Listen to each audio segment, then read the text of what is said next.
우리가 성경을 이제 읽다 보면 사실 연초에 많이 다짐을 하시잖아요. 올 한 해는 내가 꼭 일독을 해보리라, 통독을 해보리라 다짐을 하는데 잘 읽으시다가 막히는 부분이 종종 나오죠. 어느 부분에 막히세요?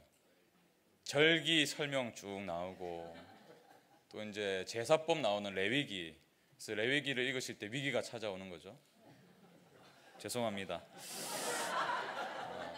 저도 그랬던 것 같아요. 돌아보니까 예전에 이제 오늘 본문처럼 이 절기에 대한 설명이 쭉 나올 때는 조금 큰 의미를 두지 않고 건너뛴 적도 많고, 또 무교절의 의미, 특히 오늘 본문에 다루고 있죠. 이 무교절에 대해서 이제 설명을 하시는 걸 보면서 제가 또 신학교 가서 또 배웠기 때문에 쉽게 지나치기도 했던 것 같습니다.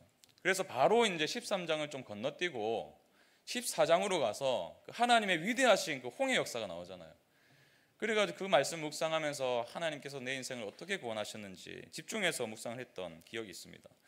근데 제가 이번에 특별 새벽 부흥회를 준비하면서 이 본문을 계속해서 묵상하다 보니까 이 본문이 새롭게 다가오는 거죠. 본문을 묵상하면서 제가 이런 질문을 던졌습니다. 하나님은 왜 이스라엘에게 무교절을 지키라고 명령하셨을까? 왜 누룩을 넣지 않은 빵을 먹이면서 하나님을 기억하라고 말씀하셨을까? 왜 음식과 이 기억을 연결시키셨을까? 이런 질문이 들더라고요. 제가 묵상을 하다 보니까 답을 발견했습니다. 신앙의 전수를 위함이었구나. 신앙의 전수. 지금 이제 출애굽을 하는 이 이스라엘 백성들이 가나안 땅에 들어가게 될 겁니다.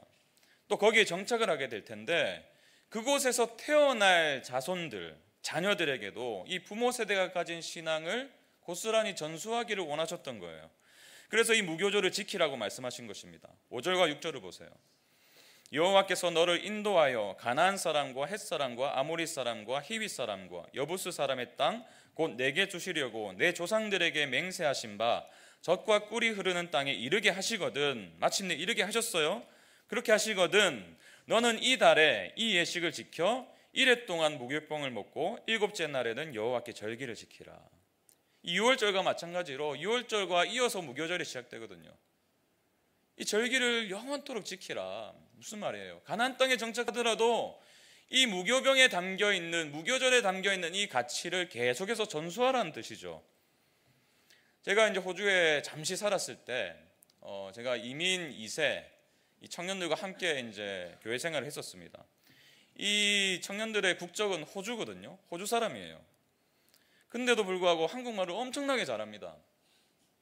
그리고 한국 음식도 잘 먹어요. 이 부모님이 한국의 문화와 이 한국인으로서의 정체성을 계속해서 어렸을 때부터 전수했기 때문이죠. 이것을 위해서 들어보니까요, 이 부모님들이 정기적으로 또는 비정기적으로 호주에서 한국을 계속 방문했대요. 고향집에 가기도, 부모님 고향집에 가기도 하고 할머니 할아버지께 인사도 드리고. 왜 부모들이 이렇게까지 하면서 자녀들에게 한국 문화를 가르쳤을까요? 뿌리를 잊지 말라는 거잖아요. 너의 뿌리는 호주가 아니라 한국이다. 민족의 뿌리를 잊지 말라. 그런 마음이 담겨 있는 것 아니겠습니까? 이 동일한 이유로 하나님은 무교절을 이스라엘 백성들에게 명령하시는 거예요. 신앙의 전수를 위해. 그리고 보다 구체적으로 신앙의 전수가 어떤 방법으로 일어날 수 있는지를 오늘 본문을 통해서 말씀하고 계십니다. 저는 오늘 본문을 통해서 발견한 이 두 가지를 좀 함께 살펴보려고 합니다. 어떻게 우리가 다음 세대들에게 신앙을 전수할 수 있을 것인가? 첫 번째는 이거예요. 영적 추억을 공유하셔야 돼요. 영적 추억을 공유하라. 최근에 한 OTT에서 흑백 요리사라는 프로그램을 하더라고요. 요리 서바이벌이에요. 유명한 이제 셰프들도 나오고 국내에서 아직까지 알려지지 않은 요리사들도 나와서 이제 요리로 이제 맞대결을 펼치는 그런 내용입니다. 저는 몰랐거든요. 근데 주변에서 너무 재밌다고 꼭 보시라고 어떤 목사님이 그러시더라고요.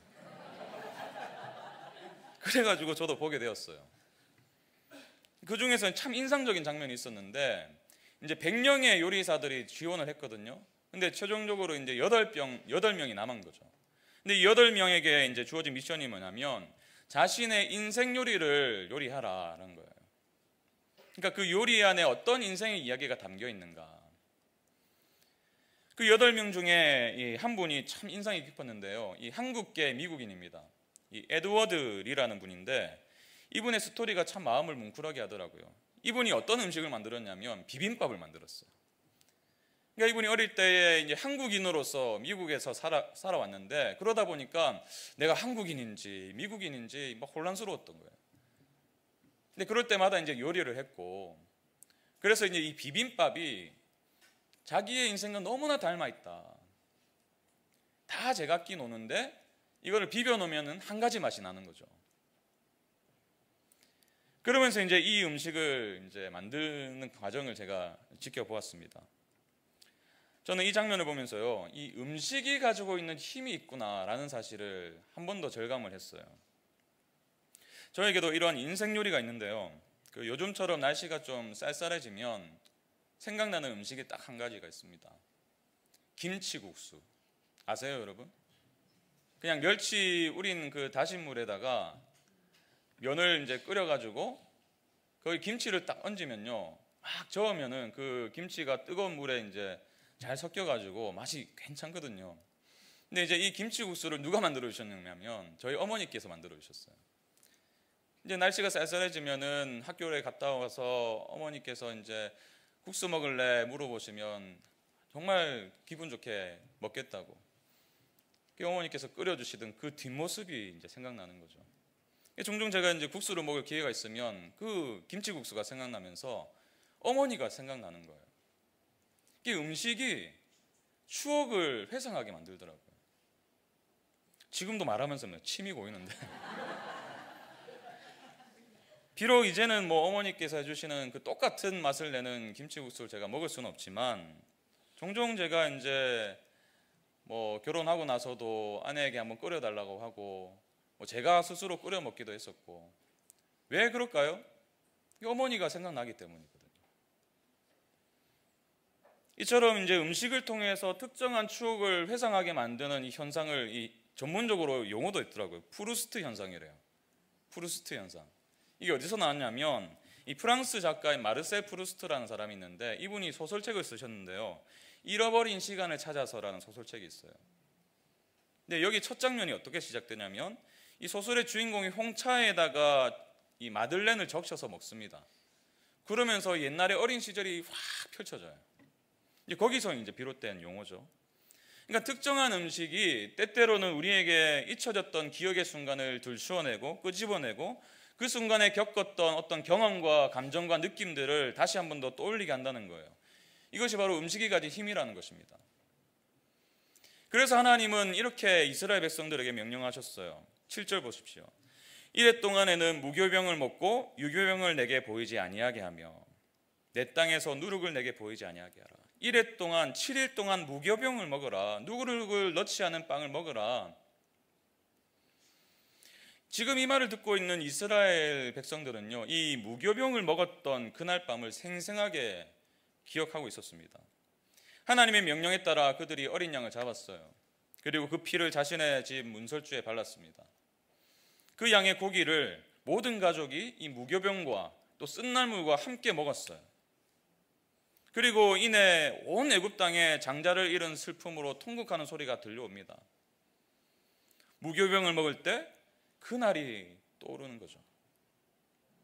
양을 잡던 아버지의 모습, 또 어머니가 구워주시던 누룩을 넣지 않은 빵, 그리고 함께 먹었던 그 쓴나물의 맛, 그때의 향과 어떤 공기, 그때의 분위기. 여러분, 그래요. 이 무교병은요, 단순한 음식이 아닙니다. 그들을 그때 그 구원의 시간으로 데리고 가는 어떤 매개였던 거예요. 온 가족이 하나님의 구원을 맛보았던 그 시간, 그 추억을 함께 공유했기 때문에 무교병을 먹을 때마다 그 추억을 꺼내가지고 하나님을 기억할 수 있었고 하나님의 구원을 떠올릴 수 있었던 것입니다. 여러분, 이런 의미에서 무교병은요, 한 가정의 영적인 추억이 담겨 있는 음식이었어요. 제가 이런 묵상을 하다 보니까 그럼 나의 무교병은 뭐지? 이런 생각이 들더라고요. 저는 소고기 묵국을 보면요, 수십 년 전에 어느 날이 떠올라요. 이 모교회의 40일 특별 새벽 부흥회가 떠오릅니다. 40일 동안 제가 당시에 이 고등학생으로 기억을 하는데, 그때는 저희 집이 부산에서 이사를 해서 부산 옆에 김해라는 작은 도시가 있습니다. 그 김해에 살고 있을 때였어요. 근데 김해에 살고 있으면서도 교회는 여전히 부산에 있는 그 교회를 다녔습니다. 근데 새벽에 가야 되잖아요. 근데 한 번도 빠지지 않고 갔어요. 40일 동안. 왜 갈 수 있었을까요? 저희 어머니께서 깨우셨거든요. 재진아, 일어나야지. 소고기 뭇국을 보면요, 이제 특별 새벽부흥을 마치면 식당에서 소고기 뭇국을 줬었거든요. 그것을 보면은 그때가 생각이 나는 거예요. 그 어머니의 그 재진아 일어나야지 이 목소리도 들리는 것 같고, 그 아버지도 전혀 피곤한 기색 없이 운전대를 잡으시고 운전을 하시던 그 뒷모습도 보이고, 제 남동생이 하나 있는데 막 눈을 비비면서 겨우겨우 잠을 깨던 그 모습도 생각나고, 그때 그 차가운 공기도 생각이 나고, 그 차가운 공기를 맞으면서 낙동강을 지나던 그 장면도 생각이 나고. 여러분, 이것이 저의 무교병이에요. 영적 추억입니다. 사실 저에게는 이런 영적 추억이 너무 많아요. 새벽마다 거실에서 말씀을 묵상하시고 또 소리내어 기도하시던 어머니의 뒷모습, 또 아침에 눈을 떠서 거실에 나오면은 늘 찬송소리가 울려 퍼지던 그 옛날 어린 시절의 집, 비록 억지가 있었지만 억지로 하긴 했지만 용돈을 주신다는 그 말에 하루에 한 장씩 잠언 말씀을 필사했던 그때, 이 모든 것이 저에게 남아있는 영적 추억이에요. 그리고 이 수첩, 이게 2016년의 수첩인데요, 저희 어머니께서 교회를 섬기실 때 사용하셨던 수첩이에요. 제가 아직까지 가지고 있어요. 왜 가지고 있을까요? 이게 저의 무교병이기 때문이에요. 이 내용을 보면요, 교회 사역을 하시면서 메모했던 거 다 적혀 있어요. 어떤 성도들의 기도 제목도 적혀 있고. 제가 읽어보면서 무슨 생각을 할까요? 제가 어떻게 목회를 해야겠다, 그 방향을 다시 잡는 거예요. 저의 무교병입니다. 여러분의 영적 추억은 무엇입니까? 여러분이 가족들과 함께 공유하고 있는 영적인 추억이 무엇입니까?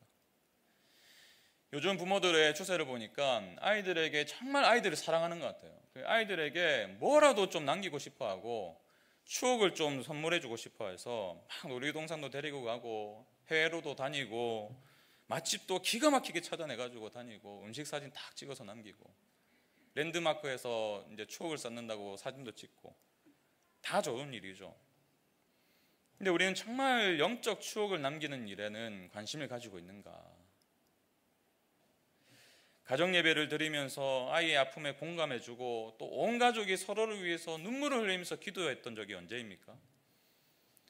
함께 큐티 말씀을 나누면서 눈을 마주치면서 그 은혜 받은 구절들을 나누었던 때가 언제입니까?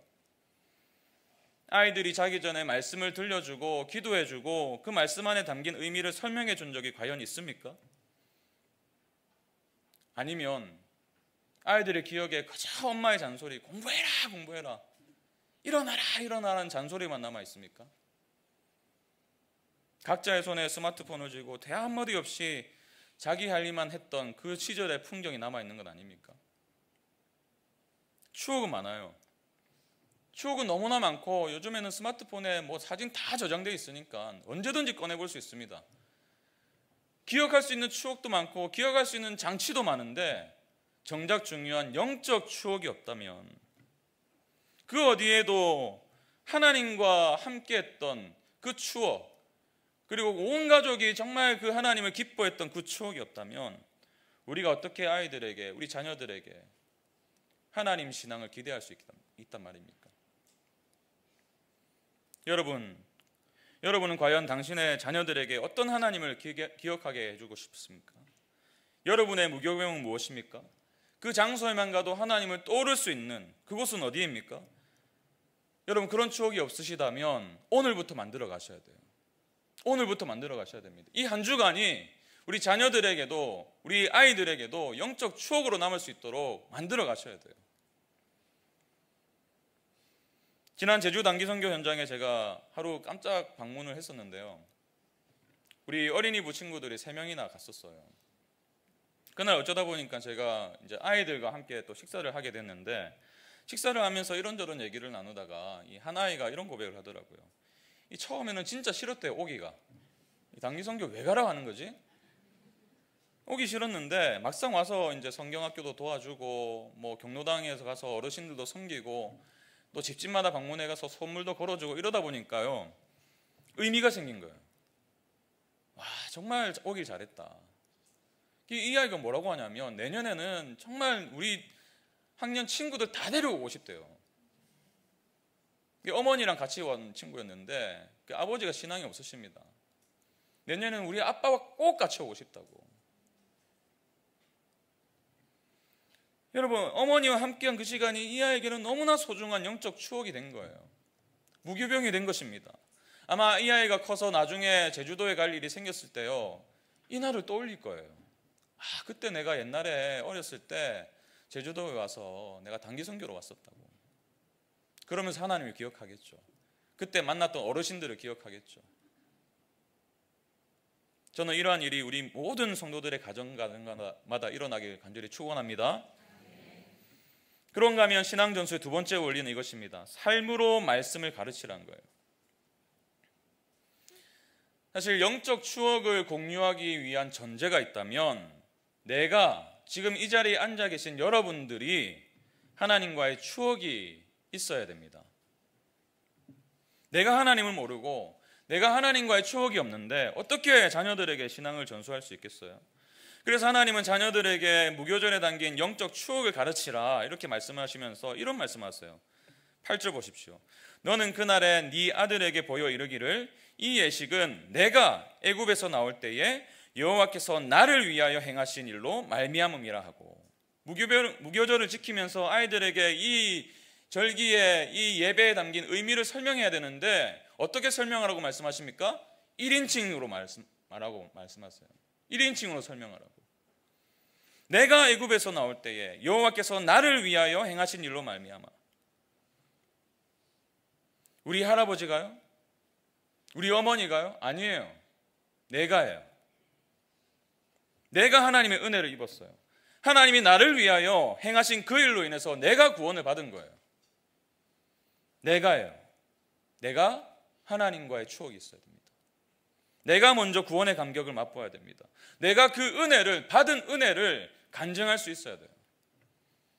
사실 당시에 이 말씀을 직접 들었던 출애굽 1세대에게는요, 아까도 말씀드렸듯이 무교절의 의미가 생생하게 다가왔을 것입니다. 3절을 다시 보십시오. 모세가 백성에게 이르되 너희는 애굽 곧 종되었던 집에서 나온 그날을 기념하여 유교병을 먹지 말라. 여호와께서 그 손의 권능으로 너희를 그곳에서 인도해 내셨음이니라. 이 말씀을 처음 들었을 때요, 그 사람들이 아멘 이렇게 화답했을 거예요. 그들이 애굽 곧 종되었던 집에 있었기 때문입니다. 실제로 있었기 때문이에요. 종되었던 집이란 이 표현이요, 말 그대로 노예의 집이라는 표현이에요. 이 표현이 모세오경을 읽다 보면 자주 등장합니다. 이 십계명의 서문에도 똑같은 표현이 나와요. 나는 너를 애굽 땅 곧 종되었던 집에서 인도하여 낸 내 하나님 여호와니라. 하나님께서 왜 반복적으로 이 표현을 쓰십니까? 그 종되었던 집, 노예의 집, 그것은요 처절한 눈물이 있었던 것이거든요. 인격적으로 완전히 멸시를 당하고 만들어도 끝이 없을 것 같은 벽돌을 계속해서 평생토록 만들어야 했던 것이거든요.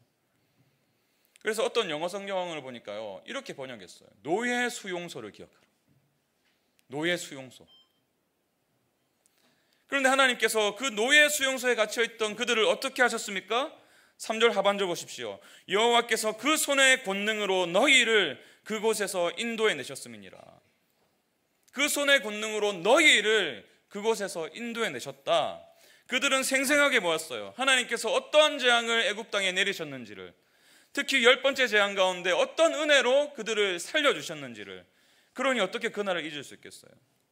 그러니 내가 애굽에서 나올 때에 여호와께서 나를 위하여 행하신 일이라고 고백할 수 있었던 것입니다. 그 구원의 감격과 기쁨이 다른 사람의 것이 아니라, 우리 아버지의 것이 아니라, 우리 할머니의 것이 아니라 바로 나의 것이었어요. 자신의 것이었어요.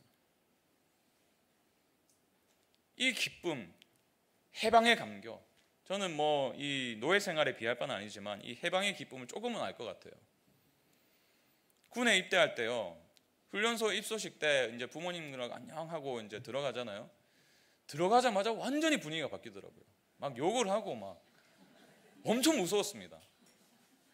그래가지고 이제 그 두려움 속에 시작된 훈련소 7주간의 훈련을 받고, 이제 군악대 출신이다 보니까 군악 훈련을 또 받았어요. 8주간. 거의 뭐 인간 취급을 받지 못했습니다. 그 다음에 이제 자대 배치를 받아가지고 진해에서 군생활을 했는데, 눈을 뜨면은 앞이 캄캄하고 보이는 게 없고, 그렇게 이제 사회와는 단절된 채 살아왔던 2년 3개월의 시간, 정말 그 생활이 끝나지 않을 것 같았는데 누군가의 말처럼 국방부식에는 거꾸로 매달아도 흘러가더라고요. 마침내 그날이 왔습니다. 저녁의 날, 진해에 있는 그 진해 기지사령부라는 곳에 가시면요, 군항제를 하잖아요. 진해 군항제도 이제 하는데 큰 정문이 있습니다. 그 큰 정문을 나오는데요, 심장이 막 두근두근거리는 거예요. 얼마나 기쁘든지. 마침 이제 부모님께서 저를 마중 나오셨더라고요. 그 큰 정문과 부모님 사이에 있는데요, 이제는 여기를 이제 안 보는 거예요. 더 이상 볼 필요가 없는 겁니다. 올 필요도 없고 제가 진해 군항제를 안 갑니다. 그래서 더 이상 갈 필요가 없어요. 제가 그것을 뒤로하고 부모님께 막 달려가서 안겼던 기억이 나요. 그 해방감, 그 기쁨. 지금 출애굽 1세대에게는요 그 구원의 기쁨이 남아있어요. 아직까지 남아있어요. 그 감격이 사그라들지 않을 때에 하나님께서 이 명령을 주신 거예요. 그리고 그 생생하게 기억된 그 은혜를 너희의 자녀들에게 전수하라고 말씀하고 계신 것입니다.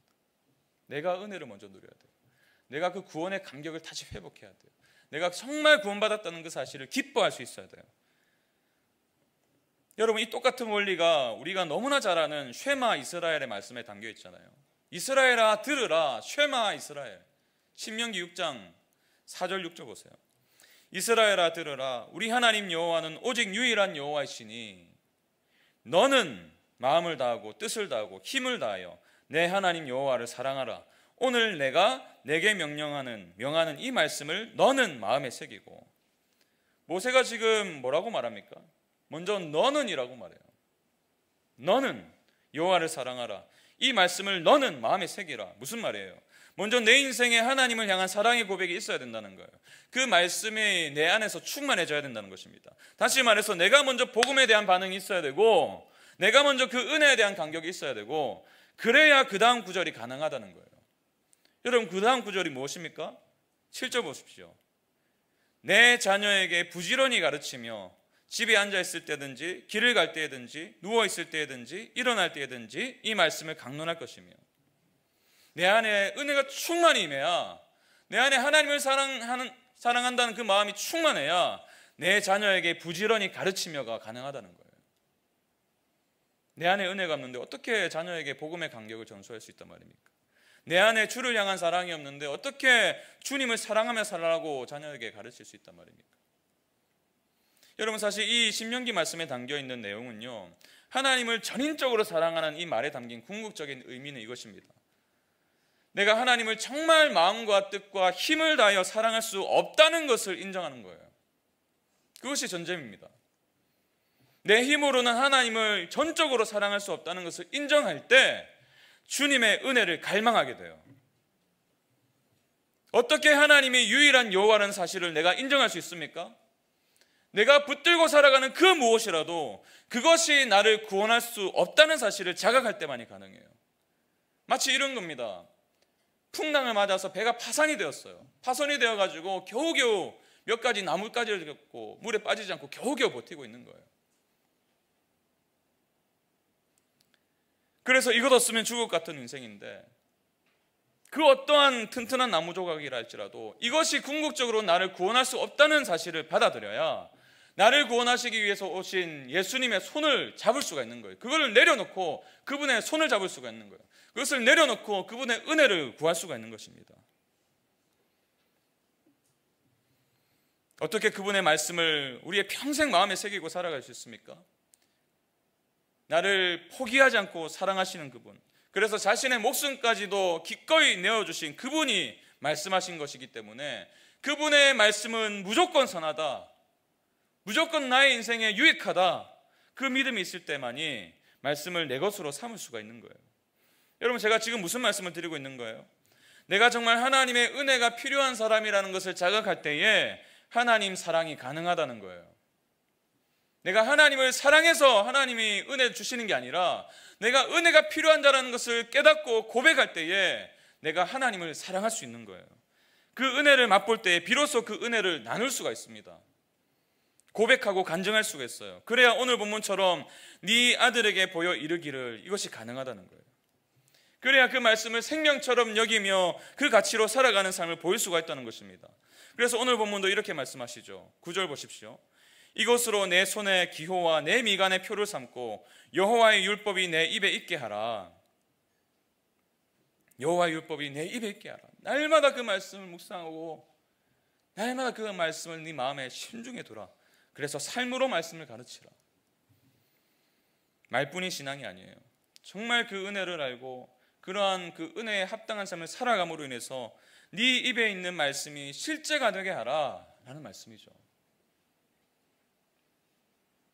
제가 성경을 읽으면서 아마 가장 슬픈 장면이 있다면 이 구절일 것입니다. 사사기 2장 8절 10절. 여호와의 종 눈의 아들 여호수아가 110세의 죽음에 무리가 그의 기업의 경내 에브라임 산지 가스산 북쪽 팀낫 헤레스에 장사하였고 그 세대의 사람도 다 그 조상들에게 돌아갔고 그 후에 일어난 다른 세대는 여호와를 알지 못하며 여호와께서 이스라엘을 위하여 행하신 일도 알지 못하였더라. 여러분, 저는 이 말씀을 읽을 때마다 막 눈물이 나려고 해요. 오늘날 한국교회의 현실과 너무나 닮아 있기 때문입니다. 그 후에 일어난 다른 세대는 여호와를 알지 못하며 여호와께서 이스라엘을 위하여 행하신 일도 알지 못하였더라. 왜 알지 못했을까요? 왜 이스라엘의 다음 세대는 다른 세대가 되었습니까? 영적 추억이 없었기 때문이에요. 삶으로 말씀을 가르치지 않았기 때문입니다. 신명기 6장에서 하나님을 경험한 그 세대들이 가나안에 정착하게 되면서 하나님의 말씀을 떠났기 때문이에요. 삶이 어려울 때는 그렇게 하나님께 매달리고 부르짖었는데 이제 좀 살만해지니까 신앙을 그저 액세서리처럼 여기게 된 겁니다. 예수를 믿는다고 하는데도 한 번도 성경을 펼쳐보지 않고 자녀들에게 교회 가라고 그렇게 소리를 지르면서도 정작 나는 주님보다 다른 것에 관심을 두고 살아가요. 영적인 가난이라 할 수 있는 세속사회의 풍조에 완전히 잠식되어서 내 인생에 하나님께서 어떤 일을 행하셨는지 어떤 은혜를 주셨는지 그것을 가르치고 그 추억을 공유하려고 하기보다 어떤 학원이 좋다더라, 어디가 학군이 좋다더라, 거기에만 몰입하는 건 아닙니까? 자녀들이 왜 예배를 드려야 됩니까? 내가 왜 성경을 읽어야 됩니까? 내가 왜 하나님을 믿어야 됩니까? 라고 질문할 때에 그러다 보니까 해줄 말이 없어요. 여러분, 하나님은 신앙 전수의 책임을 1차적으로는 가정에 주셨습니다. 근데 우리는 어느새 그 책임을 전적으로 주일학교에 맡기고 있어요. 훨씬 더 많은 시간을 보내는 가정에서 부모들과 함께 영적인 추억을 만들어 가야 되는데 주일에 한번 예배당에 보낸 것으로 자동으로 신앙을 갖게 될 것이라는 착각을 하면서 교육자들에게 다 그 책임을 전가하고 있어요. 그러다 보니까 아이들이 교회를 떠나요. 청소년부까지는요 꾸역꾸역 교회를 나옵니다. 목을 잡고 멱살을 잡고 끌고 나오니까요. 근데 졸업과 동시에 자기 생각에 옳은 길로 떠나버려요. 제가 언젠가 홍정길 목사님의 고백을 읽은 적이 있는데 이분이 이제 은퇴를 하신 후에 굉장히 충격적인 말씀하셨어요. 자신의 목회를 돌아보니까 나는 실패한 목회자 같다라는 고백을 하셨던 거예요. 이 어른의 말을 한번 들어보세요. 나는 예수만 믿기만 하면 이 땅에 천국이 올 줄 알았다. 그래서 목숨을 걸고 민족 복음화에 매달렸다. 1000만 성도를 달라고 했고 이 나라 5만 9천 마을에 교회를 세워달라고 간구했다. 중국을 위해서도 기도했다. 그런데 모든 것이 이루어졌다. 마을마다 교회가 세워졌고 중국도 열렸다. 그래도 교인들의 삶과 목회자들의 삶이 바뀌지 않았다. 그리고 생각했다. 아, 예수 믿는 것만 가지고는 안 되구나. 하나님의 말씀을 배워야겠다. 그래서 제자 훈련을 참 열심히도 했다. 하지만 마찬가지였다. 성도들에게 엄청난 지식들이 쌓여갔지만 삶은 그대로였다. 그러면서 이분이 내린 결론이 뭔지 아세요? 자녀 교육이에요. 그래서 이렇게 고백합니다. 삶의 변화를 놓고 치열하게 고민한 끝에 여기 도달했다. 나는 내 자녀들에게 좋은 아버지가 되어주지 못한 것이 가슴 아프다. 이 후회는 아마 내가 죽을 때까지 계속될 것이다. 부모밖에 답이 없다. 한국 교회의 문제는 삶이 없다는 것이다. 이것이 은퇴하고도 계속 내 마음에 남은 가장 큰 흔적이다. 여러분, 정말 제가 오늘 말씀을 가지고 눈물로 호소하기 원합니다. 신앙은 영적 추억으로 전수가 되는 거예요. 가정에서 영적 추억을 만들어 가셔야 됩니다. 우리 교회 각 가정마다 무교병을 만들어 가야 돼요. 그러려면 내가 변해야 됩니다. 내가 먼저 은혜를 누려야 됩니다. 노예 수용소에서 건진받은 그 일이 나에게 일어났다는 것을 고백해야 됩니다. 하나님께서 나를 어떻게 구원하셨는지를 가족들과 자녀들에게 나누어야 됩니다. 그래야 우리 아이들에게 소망이 있어요. 그래야 우리 기쁨이 되는 교회에 미래가 있습니다. 그래야 다음 세대가 다른 세대가 되지 않게 되는 거예요. 제가 종종 성도님들 장례식에 가면 대개 이제 부모님들 상이죠. 믿음을 가지신 부모님에 대한 말씀을 듣게 됩니다. 평소에 이분이 어떤 찬송을 좋아하셨는지, 어떤 구절을 마음에 새기며 사셨는지, 그리고 어떤 곳에 가면요, 평소에 이 고인이 늘 간직하시고 읽으셨던 성경책을 펼쳐두기도 합니다. 그래요, 여러분. 우리는요, 부모 세대의 신앙으로 여기까지 올 수 있었어요. 그분들의 기도로, 제 삶만 봐도 저희 부모님의 기도로 여기까지 올 수 있었던 것입니다. 그런데 우리는 자녀들에게 무엇을 남기고 있습니까? 여러분, 남겨줄 찬송가가 있으세요? 장례식 때, 여러분의 장례식 때에 펼쳐둘 손때 묻고 낡은 성경책이 있습니까? 저도 말씀을 준비하면서 참 많은 생각이 들었어요. 어머님의 신앙이 참 저에게는 감사한데요, 언제까지 그분의 신앙을 자랑할 것인가? 나는 과연 아이들에게 우리 어머님과 같은 존재가 되고 있는가? 여러분, 우리의 무교절을 회복합시다. 오늘 이 시간, 이 새벽에 우리 각자에게 주신 메시지가 있다고 저는 믿어요. 주님의 은혜를 구합시다. 우리 자녀들이 어리든 청년이 되었든 상관없이 우리 자녀들의 삶을 주님께 올려드리면서 이 말씀을 좀 붙들고 기도했으면 좋겠습니다. 8절 9절 말씀. 너는 그날에 내 아들에게 보여 이르기를 이 예식은 내가 애굽에서 나올 때에 여호와께서 나를 위하여 행하신 일로 말미암음이라 하고 이것을 네 손의 기호와 네 미간의 표를 삼고 여호와의 율법이 내 입에 있게 하라. 이는 여호와께서 강하신 손으로 너를 애굽에서 인도하여 내셨음이니. 주님, 제 인생의 이 은혜의 간정이 회복되길 원합니다. 오늘 이 새벽에 이 한 주간의 특별 새벽 부흥회를 통해서 하나님 정말 은혜를 주시고 그 은혜에 대한 감격을 회복하게 해주시고, 정말 하나님, 그래서 제 삶을 통해서 내가 구원받았다는 사실을 드러내고 증명하는 삶을 살아갈 수 있도록 허락해 주시옵소서. 우리 그렇게 좀 기도했으면 좋겠습니다.